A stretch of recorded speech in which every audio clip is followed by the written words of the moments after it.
Bienvenue dans cette nouvelle vidéo de Lexical Info. Mali, les forces armées nationales sous les projecteurs. N'oubliez pas de vous abonner à Lexical Info juste en bas de cette vidéo.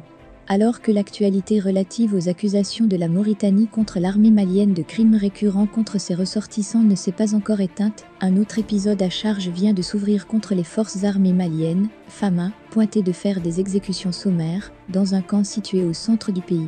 Tout est parti de ces vidéos et photos qui circulaient sur les réseaux sociaux, présentant des dizaines de corps calcinés et entassés les uns sur les autres. Pour la population locale du cercle Gnonou dans le centre du pays, les forces armées maliennes sont les responsables, relais des médias internationaux, Le Monde Afrique et RFI. Ces médias vont par la suite pousser des investigations auprès de sources locales qui confient que les forces armées maliennes, FAMA, sont aidées dans leurs opérations par les mercenaires russes de Wagner. Des éléments que réfute l'état-major général des armées du Mali, qui parle, lui, d'une vidéo montée de toutes pièces, dans l'optique d'une campagne d'information visant à discréditer les FAMA.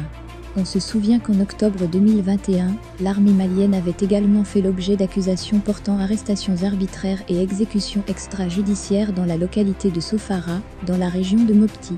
Des images et autres vidéos diffusées qui ont, à l'époque, circulé sur les réseaux sociaux en illustration, avaient été rejetées par l'armée malienne.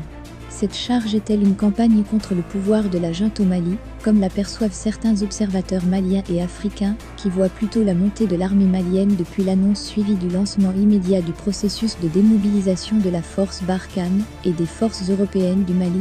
Pour certains, la coïncidence de cette actualité de décampement des forces françaises et européennes du Mali dans un climat de tension entre Paris et Bamako est parlante. D'autres y voient une réaction de survie des groupes terroristes, avec l'entrée en scène des éléments russes de Wagner, tandis que certains analystes pensent que le départ des militaires français va créer un vide que voudront occuper les groupes terroristes. Au cours d'une conférence de presse qu'il a animée le vendredi 11 mars 2022 à Ouagadougou, le commandant de la force Barkhane, le général Laurent Michon, est revenu sur l'actualité du retrait au Mali, en relevant les efforts que l'armée française consent et le prix qu'elle paie dans le cadre de cette lutte contre le terrorisme. Il a, une fois de plus, battu en brèche cette opinion qui pense que c'est la France qui ravitaille les groupes terroristes en logistique. Cette actualité d'exécution sommaire, qui se situerait à début mars 2022, arrive aussi à un moment où le Mali et la Mauritanie tentent de résoudre diplomatiquement une tension née de la disparition de ressortissants mauritaniens sur le territoire malien. Nouakchott accuse les forces armées maliennes de crimes récurrents contre ses ressortissants. Ce qui a valu une convocation par le ministère mauritanien des Affaires étrangères de l'ambassadeur du Mali en poste à Nouakchott pour lui faire part de sa vive protestation contre les récents actes criminels récurrents perpétrés par les forces régulières maliennes, sur le territoire du Mali, contre des citoyens mauritaniens innocents et sans défense.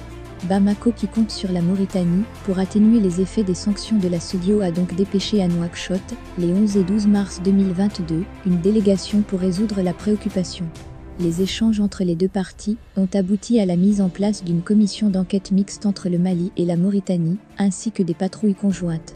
Des fronts supplémentaires pour Bamako, qui se voit ainsi obligé de déployer communication et diplomatie dans une transition qui attire les intentions inquisitrices de puissances occidentales et des institutions internationales, notamment la CEDEAO.